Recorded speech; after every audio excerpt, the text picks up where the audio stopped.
So welcome to this session of Dine with Christ. And today we are going to talk about forgiveness and some practical aspects of how to go about forgiveness. We hear a lot about forgiveness and the famous cliche, forgive and forget.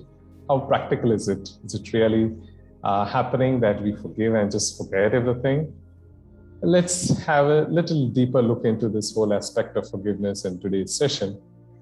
So let us start with a short prayer, the very prayer that Jesus taught us. Before that, let's sign ourselves in the name of the Father, and of the Son, and of the Holy Spirit. Amen. Our Father, who art in heaven, hallowed be thy name. Thy kingdom come, thy will be done, on earth as it is in heaven.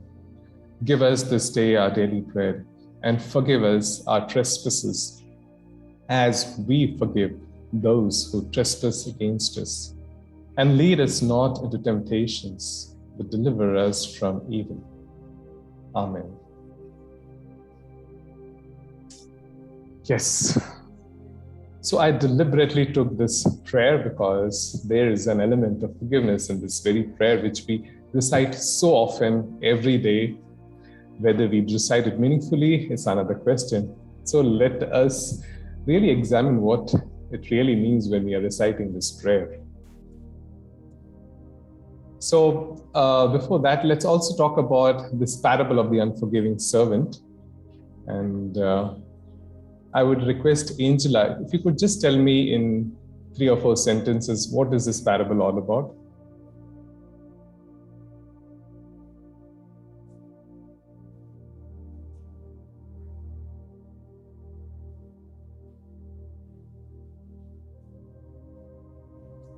Okay, I request Rohit, can you just talk about this parable in short?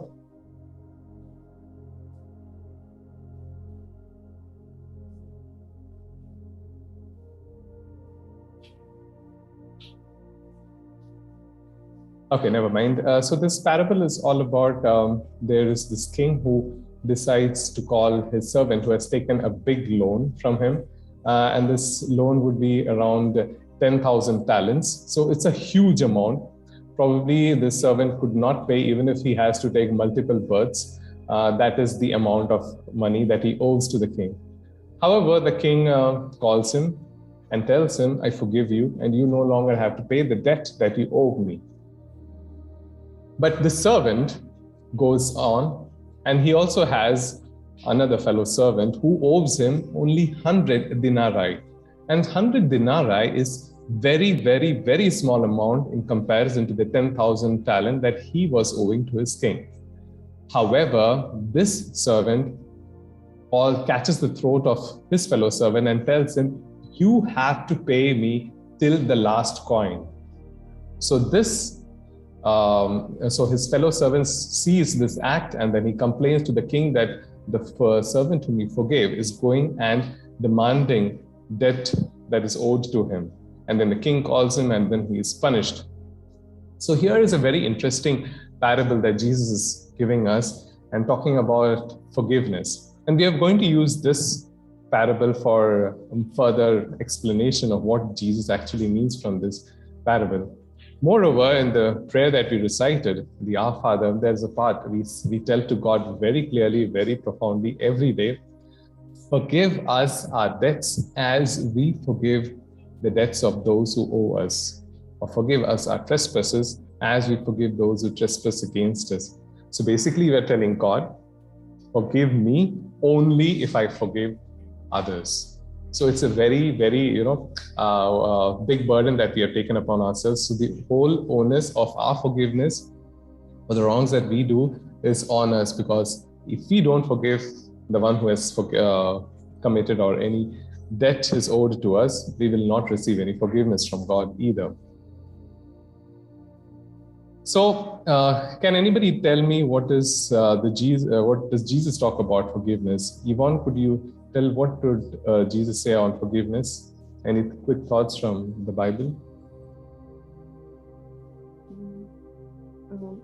When Simon Peter, when he asked Jesus how many times should one forgive his neighbor, so Jesus says should I? Simon asked him, should I forgive him 7 times? He says, no, not 7 times, but 70 times 7. That means he says that you have to forgive somebody every time that he's committed wrong against you. So he Yes, says you have to you. forgive every time, and Yeah, thank you very much. You are dot on point. Yes. So Jesus would say 70 times 7, which basically means it's you have to keep forgiving. There is no limit. So nobody's going to take a note and say, okay, I've forgiven once, twice, thrice. It's impossible. Basically, Jesus is trying to say you have to forgive, because forgiveness has to be part of your nature. And of course, we have the greatest example of Jesus' forgiveness from the cross. When he's dying there, a very brutal and a very torturous death, he still has the courage to shout and cry out to his Father, Father, forgive them, for they know not what they do. Now, I want to ask you, is it that the Pharisees and the soldiers did not know that they are killing an innocent man? No, they knew it. In fact, Caiaphas would say it is better that one person dies instead of the whole generations in future. So then why did Jesus say that forgive them, for they know not what they do? The Pharisees, the Romans, everyone had full knowledge that Jesus was innocent, yet they crucified him on the cross. There is a deeper meaning that Jesus wanted to convey from the cross. In fact, I would paraphrase it, and Jesus would say, Father, forgive them, for they know not their weakness, out of which they are doing this act. So basically, Jesus was looking beyond the whole torture that he was facing through, and Jesus was able to see that these people are acting out of their jealousy, out of their insecurity. So therefore, Jesus was able to differentiate the sinner and the sin. For him, more important is not the sin, but the sinner. Because he had a compassionate heart, because he could see through those weaknesses that there is a human person who is acting out of his weakness. So this is what Jesus actually meant with these words from the cross. Now, quick question to any one of you, can just unmute yourself. Why is forgiveness difficult? Why can't I forget, or why can't I forgive somebody who has hurt me? Why do you think? What is your answer? Anybody could unmute yourself and speak. Yeah, because the hurt is so deep rooted. So Correct. even if you think that uh, I'm not hurt, okay, it's fine. But the deep rooted hurt, it's very deep in the subconscious. So it's bothers you somewhere subconsciously, and superficial forgiveness doesn't give any result. The subconscious pricking of that resentment, it keeps popping up and tells you that person did something bad to you, and that is what bothers you, and it's difficult to forgive with that kind of deep rooted hurt inside. Thank you so much. You were dot on point. In fact, that is the right point. The first point which I put is the hurt. Now, this hurt could be anything. It could be fear, it could be anger, it could be frustration. So the more you keep this hurt feeling, as rightly pointed out by Gunmant, it just keeps adding and growing, and finally it bursts out someday. And it will burst not to harm somebody else, but it will harm only you, because it's deep down. This hurt is very deep down. Other problems could be, the act that was committed against you could be a very grave matter. For example, rape, some sexual abuse, murder. These are grave matters, and a loss of a family member is something which is very difficult to reconcile with. You might eventually have a revengeful attitude, because of which, no, this person has done so much against me. How can I just forgive and forget all that has happened to me? So then eventually this hatred and this anger occupy you more than, and which prevents you in a way to forgive or forget that whole event. And sometimes you might even say, I did not receive an apology. So why should I forgive? That person doesn't even care that he did something wrong. So I will not forgive. With this, I remember one example from my own life. This happened a few years back, and then we had a very bitter argument, a very bitter fight. In fact, the other person abused me. He spoke evil and all kinds of ill against me in front of public, and I was terribly hurt. I was terribly hurt. I was terribly wounded. I did not know how to react. I was frightened by his whole approach, or the way he was reacting to that whole event. And very surprisingly, 15 minutes after this whole event, this person comes to me as if nothing had happened, absolutely nothing had happened, and we get back to work. And I was like, how can you be like this? I mean, you spoke so much ill about me in front of so many people. Forget even apologizing. He didn't even, I mean, for him, that something that happened 15 minutes back was completely didn't exist. For me, it was a very difficult thing to accept, because I expected an apology. Until date, that person hasn't apologized. For him, that event was just, it didn't happen. It's surprising, but we do behave in sometimes this way. But then it has, we have our ego, in which that person did not apologize. And why the hell should I forgive that person? Well, we'll see what happens if you do not forgive. And at the end, you might say it's unfair. Somebody just comes into my life, just disturbs all the peace, all the good things that were happening, and then he or she just walks away as if nothing happened. And this person just keeps repeating the same thing again and again. And how do you expect me to forgive? Very right. You're absolutely right. And it's just for you to think that way. You too are an individual. You too have every right, just as the other person. It's absolutely right for you to feel unfair. Now comes the next important aspects. What are the effects of unforgiveness? And you have some images in front of you. So anybody can just unmute and tell what could be the possible effects of unforgiveness. It could be depression. Yes, yeah. Thoughts of suicide, depression. Correct. Thank you. Anybody else? And there are ill effects on health like high blood pressure or restlessness, anxiety, loss of sleep. Correct. And very good. Yeah.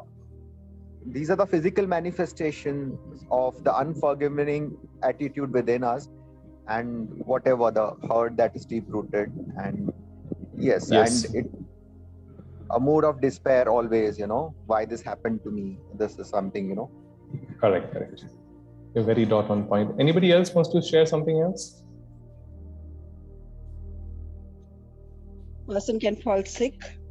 Yes, indeed. Yes. So all of these, so I have listed down practically all the points that you have told. So the first point, we live in the past. Somehow this event, for example, if this event which you're talking about happened way back in your childhood, for example, maybe when you were 10 years old or 15 years old, maybe your teacher or your parent probably hit you or punished you in front of so many people, and then you have this deep memory of that wound, of that event in the past, and then you hold on to that event and you stay there. Though you're physically grown, probably you are 40, 50 or whatever, that one event has such an impact in your life that you're still in your heart that 10 or 15-year-old kid. And then all your actions, all that you do, maybe in your workplace or in your house, is out of that one event, because you have not forgiven that event or reconciled with all that has happened. So we tend to live in the past. An example is one of the soldiers who fought during the Second World War was caught by the enemies and he was put in the prison. And now, so that he's probably now 80 plus, and then he would say that, and he's very grumpy and very rude, and his face, everything is, very that aggression and that bitterness is still there in him. And he would say that those 5 years of my life, I will never forget, never forgive those the enemy country who put me in the prison. Now imagine, this man is 80 years old. It was just 5 years of his life that were in the prison, but the rest 40 years of his life, he himself built a prison for himself. He was out of the prison, but that event had so much captured his mind that he was still living in the past, and he still carried on the bitterness till that very old age.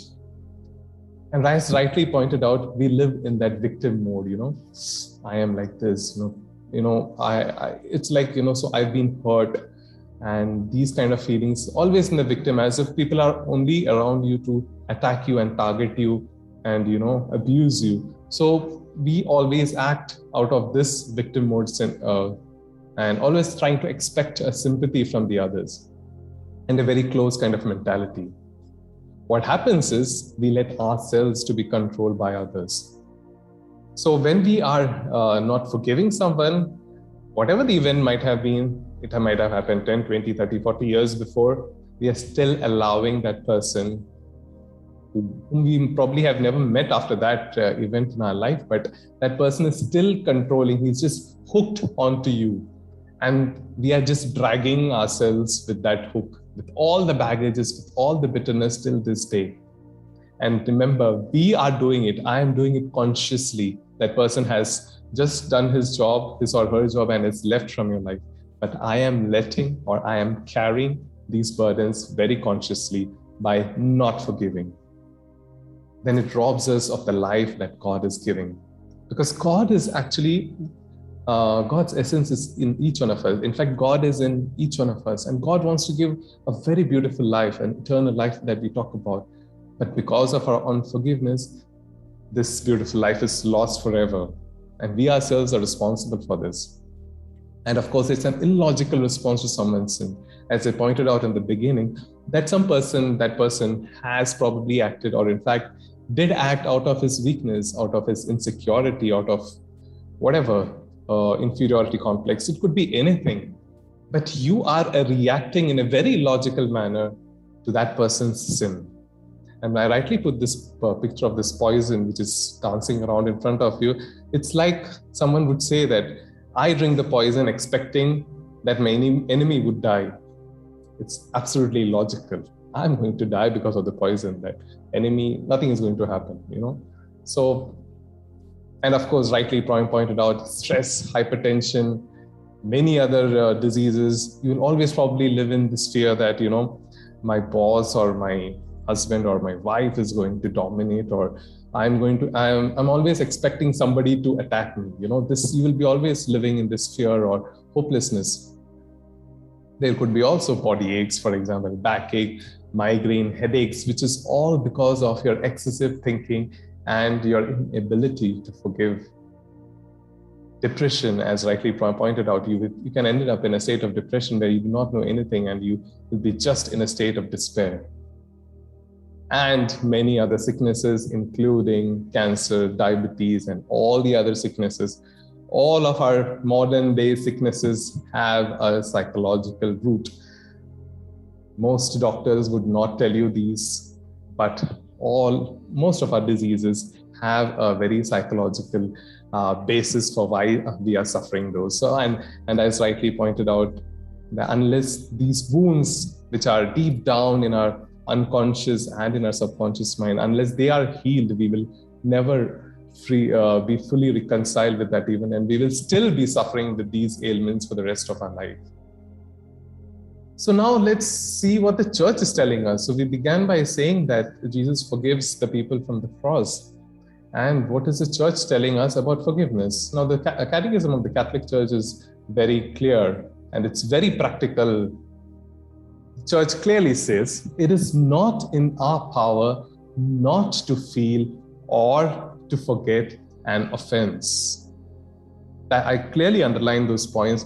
The Catechism of the Catholic Church tells us that we can still feel, even though we may forgive that person or that event or those group of events, and we may still remember those events very clearly.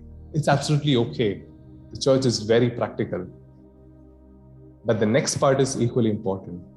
But the heart that offers itself to the Holy Spirit turns injury into compassion, and purifies the memory in transforming the hurt into intercession. Very beautifully, it summarizes the whole of the teaching of Jesus in terms of forgiveness and praying for one's enemy. We look at it deeper. So it speaks about many things. First of all, we may still feel the hurt. The hurt may still be there. We may still remember the event, but and it may even seem difficult as a human to forgive. Therefore, we seek the power of the Holy Spirit. We seek God's grace to forgive that person, and we seek His compassion so that we may be able to pray for that person. So this is a gradual process. It's not a one-time event. As somebody pointed out, that I say, okay, I forgive and forget this person. No, it doesn't work. It's a very superficial statement. You said, okay, I've forgiven you. I will not remember this offense against you. Only God can do that. Only God can erase the memory of our sins completely forever. But we as humans, we still have that deep feeling of hurt, which is very difficult to remove, which is very difficult to erase. And it's also difficult to forget. And why is it difficult to forget? The biological scientists would say that this instinct of memory is given to us, especially these hurt feelings.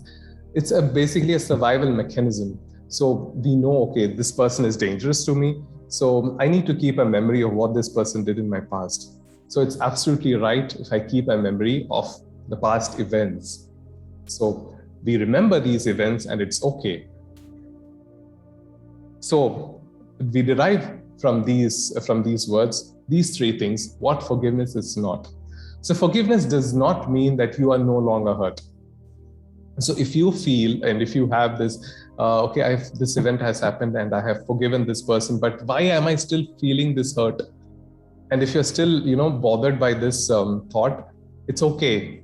You can still feel hurt because it takes a long time for that feeling to eventually fade out. It takes a lot of time. And I'm telling you from my own experience, when I have worked on myself and my own past injuries and all those things, it took a lot of time to really wash away all that bitterness and all that hurt feelings which I had.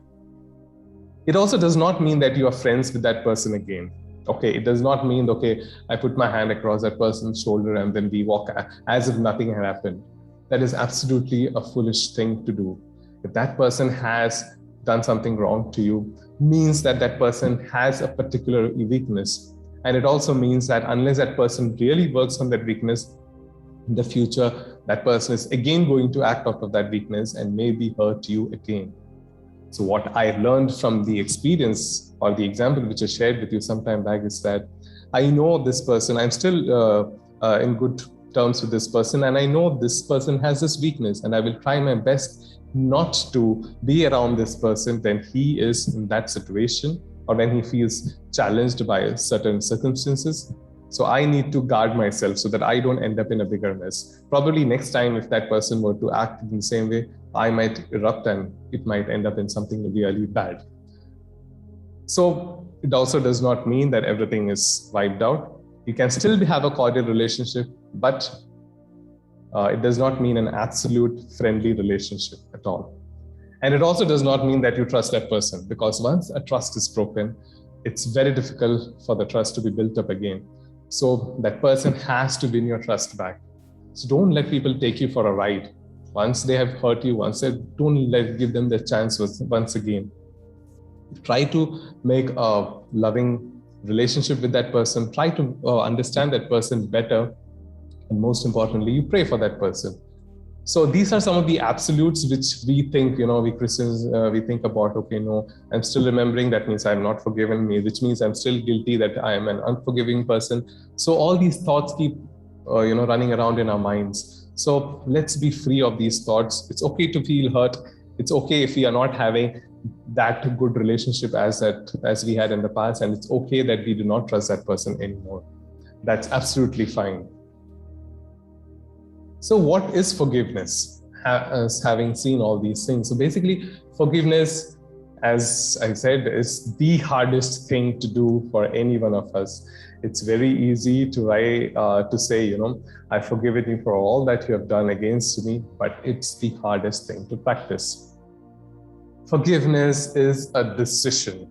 It's not a magic mantra that you say, okay, I forgive, and then in the snap of the finger, all the things disappear. Doesn't happen. It's a decision and an active process. A process. It's not a one-time event, and you keep saying this yourself, and you forgive again and again. Forgiveness is both justice and mercy. Now, why justice and mercy? Again, I go back to the parable of the unforgiving servant. So you have two options before you. The unforgiving servant went and caught the throat of that man who was owing him money, and he said, pay me back what you owe me. And whereas the king in the first instance would say, I release you from the debt. So now this is justice. In both the cases, the king as well as the servant, they are demanding what is owed to them. This is justice, right? You have taken something from me and you owe it back to me, and I am fair enough to ask for it back. But at the same time comes the other attitude of mercy. I decide whether is that person really capable of giving me that what he owes to me, and I decide, should I release that person or should I still catch his throat for the rest of my life, expecting that someday that debt will be given back to me? Probably it may never happen. So forgiveness is letting go of our expectation. Justice, yes, we need to realize the fact that somebody does owe me something for the wrong that he or she did to me. And forgiveness is compassion towards the person and praying for that person. So when we look at that event or that act of that person, we see the person behind that act and why that person acted because of that. And then we realize, okay, even I have failed, even I have done some wrong because of this weakness in my own life. And then I realize I have a compassion for that person. And then begins the slow process of forgiveness. And so I consciously decide that I am going to forgive. And eventually, I pray for goodness in that person's life, because I do not want that person to be in that miserable state for the rest of his or her life. So praying is equally important. Okay, so now a lot of theory, a lot of good examples, a lot of sharings. And how do you do it? Somebody might ask, okay, enough of Bible. Can you just tell me practically how to do it? So here is what I would like to share, how you could do it. And thanks to this session, I was preparing and I did a lot of research and many articles and videos. And these are some of the very practical means that I have come across and some things which I've also done in my own life. So please pay attention to these parts, and we will try to do something very similar towards the end. First thing, own up what really happened to you. When I say this, I really mean this, because sometimes that hurt or that injury or that event may be so grave, even the thought of that event will cause us such immense pain in our heart that we would always be in the denial mode. We might always say, oh no, that didn't happen in my life, that was just, and we might act as if, that person, okay, I've forgiven that person. So unless you really own up and, that event, that something really happened to you, nothing's going to change in your life. For that, we need to have an awareness of ourselves that, yes, this injury has happened in my life and this injury is still affecting my day-to-day living. So that's very important. First and foremost, own up what has happened to you. I don't mean that taking up responsibility. I only mean to say that you acknowledge, okay, acknowledge would be the right word, acknowledge that so-and-so event has happened in your life. Now, a very important example which I came across is that you cannot forgive someone for the wrong that he or she did not do to you. And a very good example is you cannot forgive a murderer for killing someone. It's logical. The murderer, the person X, has killed a person Y, and that Y may be related to you by blood relationship or any other relationship. So you cannot forgive this person X for the murder he did to Y. It's illogical. How did it affect you at all? So you can forgive the person X for the fear that X caused to you, for the insecurity that the person X caused you, for the loss of love that you always experience from Y that X caused to you. So all that I can forgive that murderer is for all that I could have gained from Y, if that Y lived, or the effects that X caused directly on you, the fear, the insecurity, the anxiety, whatever. So it's very important, I cannot forgive a murderer because somebody else is murdered, not me. I can only forgive for the harm that that murder caused on me. So this is very tricky. So please bear this in mind. You can only forgive for the harm or the injury that has happened directly to you. So it's something very, very personal. Yeah, so this is what I explained just now. And most importantly, we have to name the feeling.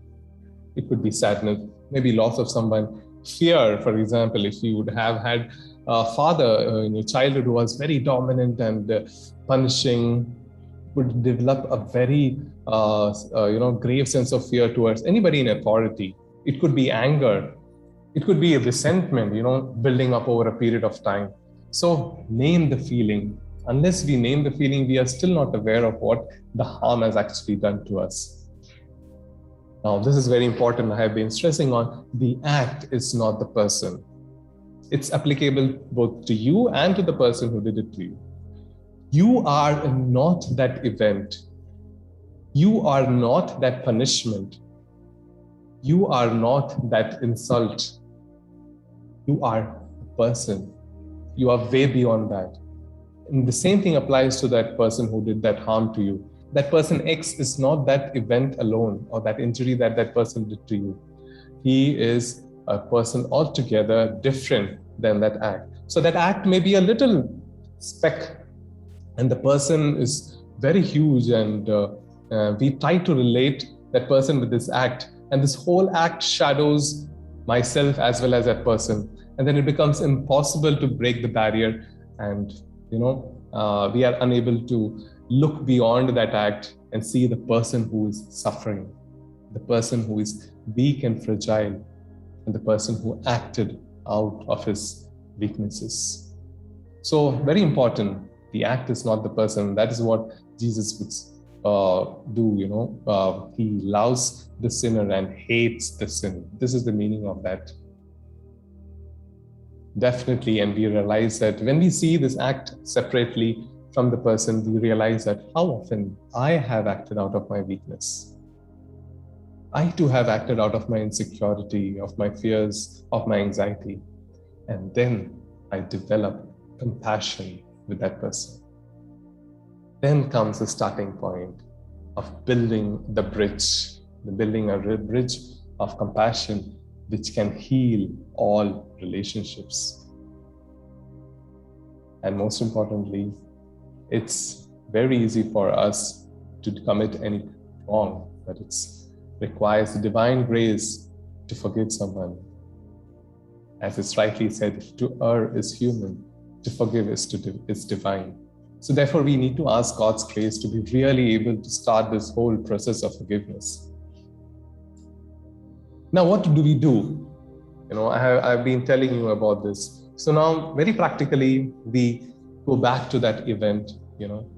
We see what that event actually happened, relive that event, write down all that the event has caused in your life. Write down, make a list of all the injuries, all the hurts, all the negative emotions, anger, hatred, resentment, loss of love, loss of job, or XYZ. Just make a huge list of things. And remember, the king, the unforgiving servant, had 10,000 talents that was owed to the king. He had a huge debt to pay. So like that, I would ask you all to make this huge list, or this huge a sheet of debt that the other person owes you. And then you look at this whole list. You look at that person in your imagination, of course, and then you say, out of my generosity and out of my compassion, I see that you can never pay me back this immense debt that you owe me. And therefore, I release you from all that you owe me. I repeat, I look at this whole debt that this person owes me, and with deep love and compassion, I would say, realizing that this person can never give me back that lost moment, that lost person, or that lost event, or the love, or whatever that event actually you deserved from. And therefore, I release you from all that you owe me. And then you slowly begin to break this chain of unforgiveness. And slowly you begin to free yourself from these shackles. Now, another practical thing is, if this injury, or to make it more grounded, it would be wonderful that if you could even write a letter addressing to that person. You write, okay, to X, Y, and Z, and you write all these things. These things are the done children. But I see you behind, acting out of all these weaknesses, and then with a great deep sense of compassion, I release you from all the injuries that you've done to me. And this letter, you need not post, you need not expect any reply from that person. Basically, if you expect a reply, again, you're going to put yourself into that prison. That person has to apologize to me, and this vicious cycle will never end. But this whole exercise of writing a letter would actually soothe your conscious mind, and it will have an healing effect at your subconscious and your unconscious level. So I would say, definitely you should try this method. And you can search it on YouTube, and we will find many talks on forgiveness and people who have actually tried these methods and have really worked wonders in their lives. So it's very important, first, to own up, or to take or to acknowledge that hurtful event. Second, to make a list of all that debt that person owes you. And to now, third step is to really look at all those debts that this person owes you, and realize that this person can never give you back all that has been lost. And therefore, you release that person with a sense of deep compassion. Okay, so I already dwelt upon these points. So effects of forgiveness is, we are no more hooked on to that person. That person has no more power on me. That person is an event of the past. He does not affect my present and will never affect my future. We are therefore set free from the past. We eventually grow in compassion. We will be able to look around the people around us, and we will be able to judge, not even judge, we will be able to understand deep within ourselves that so-and-so person is probably suffering from these kinds of weaknesses, and how that person is acting out of that weakness. And therefore we grow in compassion. And once we start this whole process of forgiveness, and again, I'm repeating this word's process of forgiveness, the physical healing begins in our lives. Eventually, our stress level will come down. We'll be having a more of a cheerful countenance. Our frownness or our bitterness and our irritable nature will eventually fade away.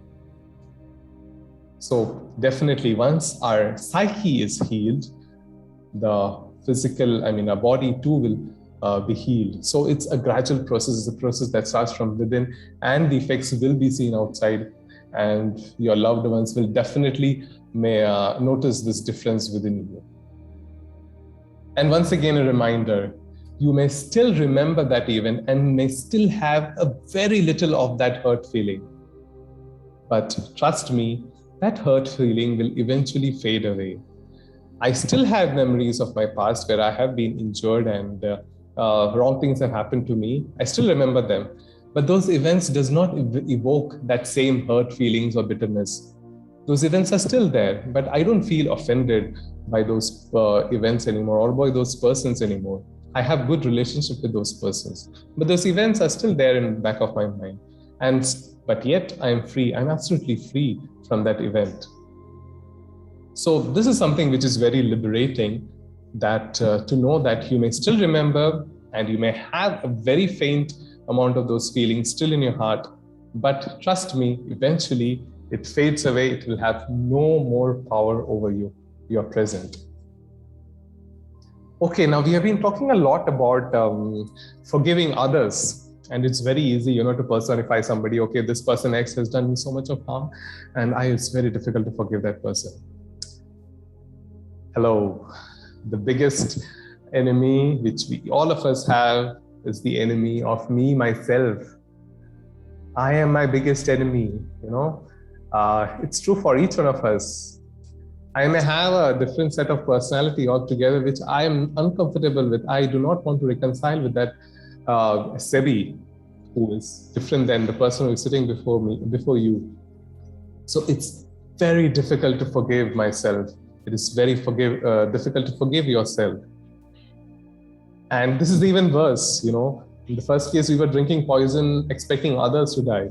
Here, you are willingly drinking this poison practically every day, every moment of your life, because of some wrong thing that you did in your past, because of some wrong decision that you did in your past. And you would keep saying, I did this, I shouldn't have done this. I said this to that person. Oh, I am such a fool. I'm such an idiot. I'm doing this and that. I'm repeating the same mistakes again and again. Cursing yourself and, putting yourself down again and again.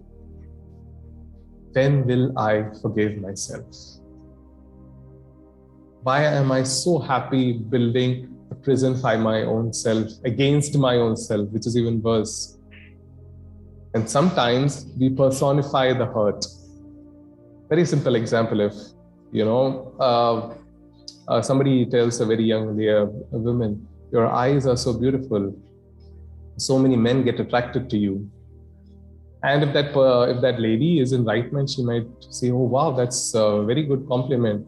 But however, if that girl or the young woman is feeling insecure, she might even feel frightened, because she might think, because of my attractive eyes, I am making myself more vulnerable to men around me. They can abuse me. So then you may even start hurting your own organs. For example, this girl might start hating her own eyes. And when you do this to your own body, not only your eyes, any part of your body, basically you're telling your body or your body part, I do not want you. Now, this example, wherein you have two pots or two plants which are equally have receiving the same nutrients, same sunlight, same water, everything. And then you say good things to one plant and the plant flowers and blooms, and you say all kinds of evil to the other plant, and the plant eventually withers and dies away. And this is proven scientifically. So imagine if this thing can happen to a plant which is in a pot and which is outside, how much harm will I be doing to my own body if I'm saying this to myself every day, every moment of my life? If I keep saying I'm miserable, I'm useless, I'm worthless, what am I doing to myself? I'm drinking this poison.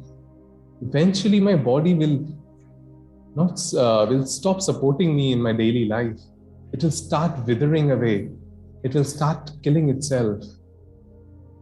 It will start developing diseases which is more suicidal in nature.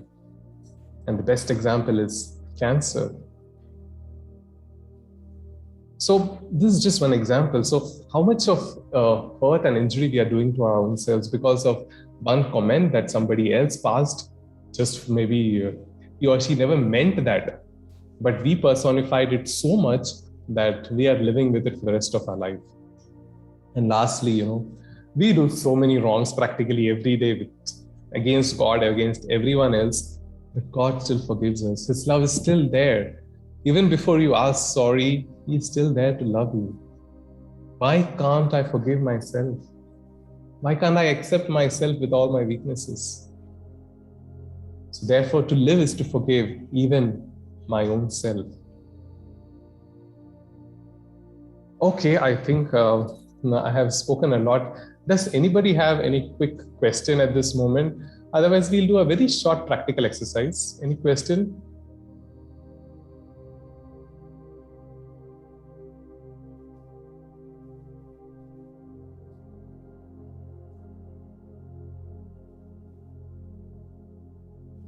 Yeah, I had this question. This exercise that you spoke about, writing down and I mean, defining the various feelings associated with the hurt and all those things. The Yeah. exercise. So, how many people have practically tried it and achieved success with it, apart from you? Well, I do not have any statistics of this, but this is I got from one of the TEDx talk, if you know what it is. So it's something very Yes. internationally popular platform wherein people share their experiences, and so it's this is something very practical which I got from there. I myself did not do this exercise. I did something else which is in front of your screen at this moment, and this is the exercise which I did and helped me. So definitely you can Okay, try it thank out. Yeah. you.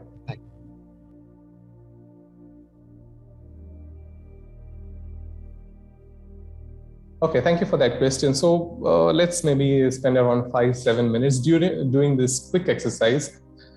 This is basically something which I have done and which I have learned here in the formation after I've joined here. And we will be doing, for a longer period next Saturday. So I'm just giving you a taste of this so as to prepare you for the next 6 days, and so that eventually you come prepared for the next Saturday's session. So basically, the one concept which I spoke about is when you start forgiving, you experience healing. So this is like you start forgiving and then you experience healing. There is another approach which is you heal the wound which is deep down in your unconscious, which enables you to forgive. So these are two different approaches. So you can choose any of the approaches, but to stick to one approach. You don't mix and make a faluda out of all these methods. So just try one of this method. And today I'm going to do this method, and I'm going to repeat this next Saturday as well. So what we are going to do is, first we go back to that event. And when I say this event, I would request you all to please take some event where the hurt or the injury is very mild. It's not a very grave matter, because then it becomes easier for you to work, and also for a very practical reason, because you are doing by yourself. You do not have any assistance of any expert or any counselor who can really guide you through this process. To take something very simple. Second step is you feel that emotion, or you feel, or means you relive that whole thing, and then you feel that anger, the hurt feelings. Then you locate that feeling in your body part, wherever it is. Basically, you do a body scan, and then you see which part of your body is experiencing that tension just because you relived that moment. So it could be anywhere in your chest, in your head, on your arms. Then you maximize that feeling till it reaches the peak. And once it reaches the peak, you allow that feeling to just fade away.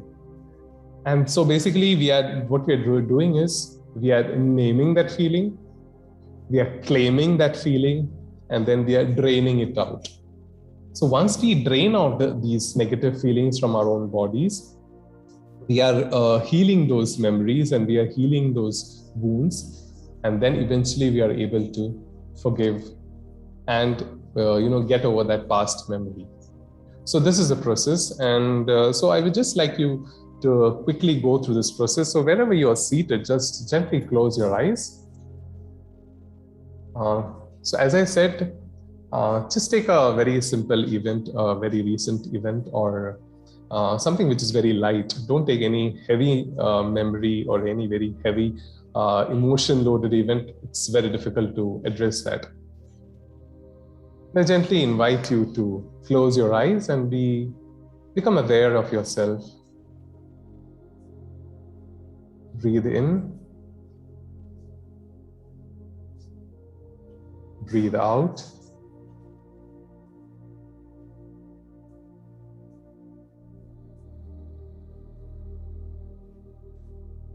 Focus on your breathing and let this music calm and relax your body.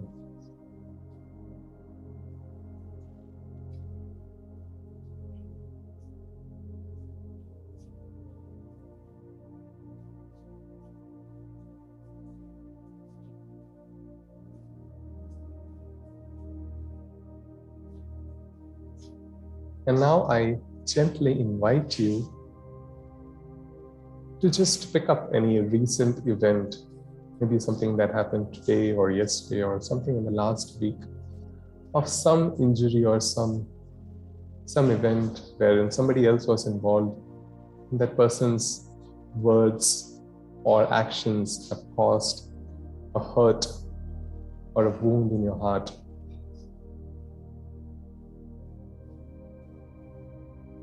Just remember that event.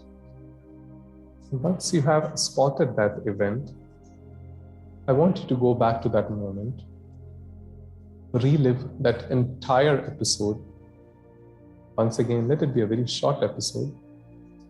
Start from before that event took place. Gradually live through that event. And then come to the point where that event was completed. And as you relive that event, become the person who you were at that moment and let that same feeling come immerse within your body.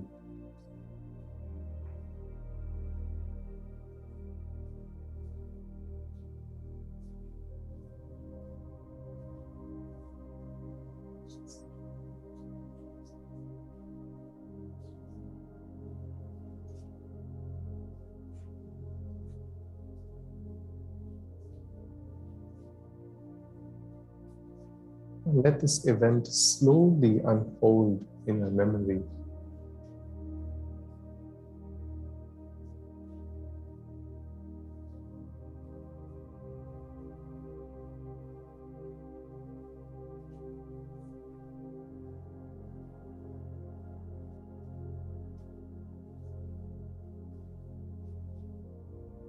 And now I invite you to name that feeling. It could be anger, it could be sadness, it could be fear.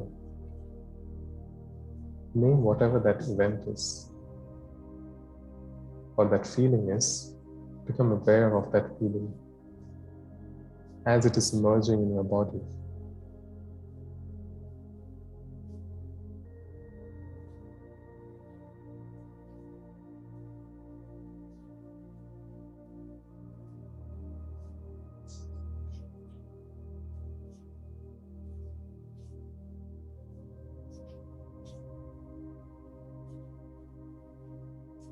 Now I invite you to just scan your body from your head till your toes.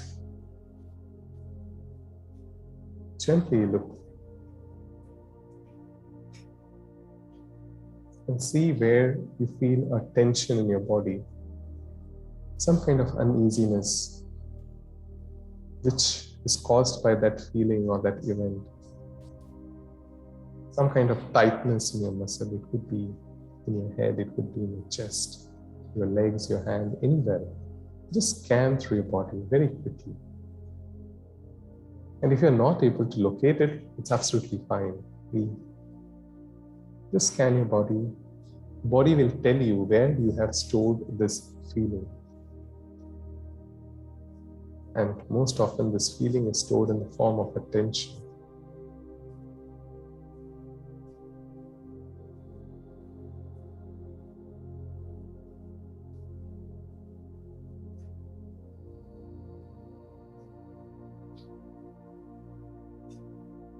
Once you have identified that body part,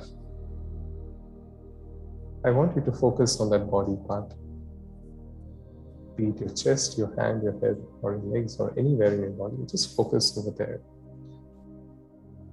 And let that feeling intensify. Let that feeling grow and reach to that maximum point. If it's anger, let this anger grow and grow and grow. If it's fear, let it become more and more. Let it reach to the very maximum level.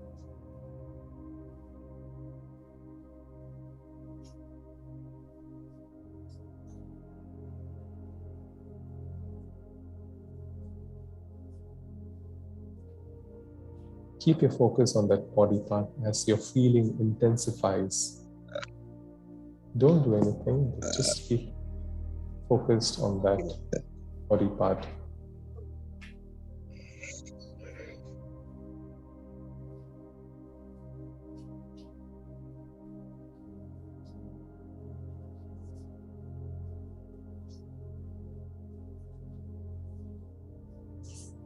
And now eventually look at this feeling just fading away. It has reached to its maximum and now it is just easing out itself. It is loosening its power over that body part and it's just fading away.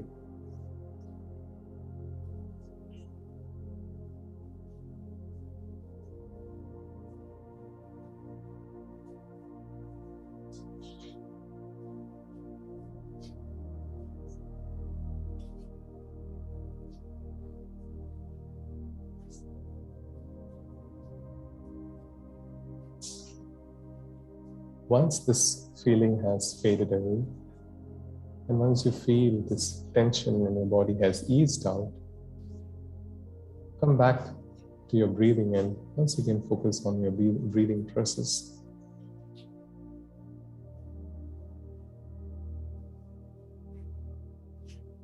Feel the cool air entering your nose and the warm air leaving your nose.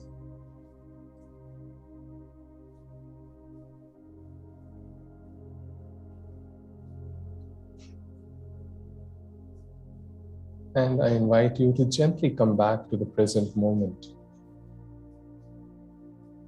As you are now in front of your mobile or your laptop, gently come back to the present. Once you're ready enough, you can gently open your eyes.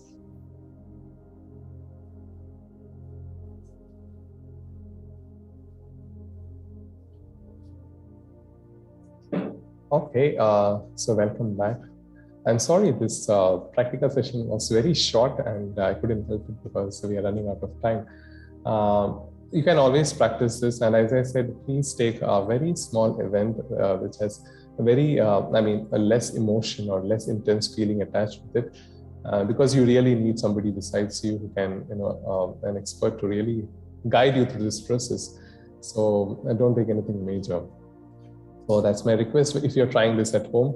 But for the first method, definitely you can try. You can take a sheet of paper and write down all those things, and you can consciously decide to forgive that person and release that person from the debt. So that is absolutely recommended, and please do that. And it's very practical in that sense. With these words, I invite you to next week's session. So we will have an inner healing adoration. Basically, it will be asking God's grace to work in your life so that you may first heal the wounds that are associated with that memory or with that injury, and then ask God's grace to heal yourself and the person.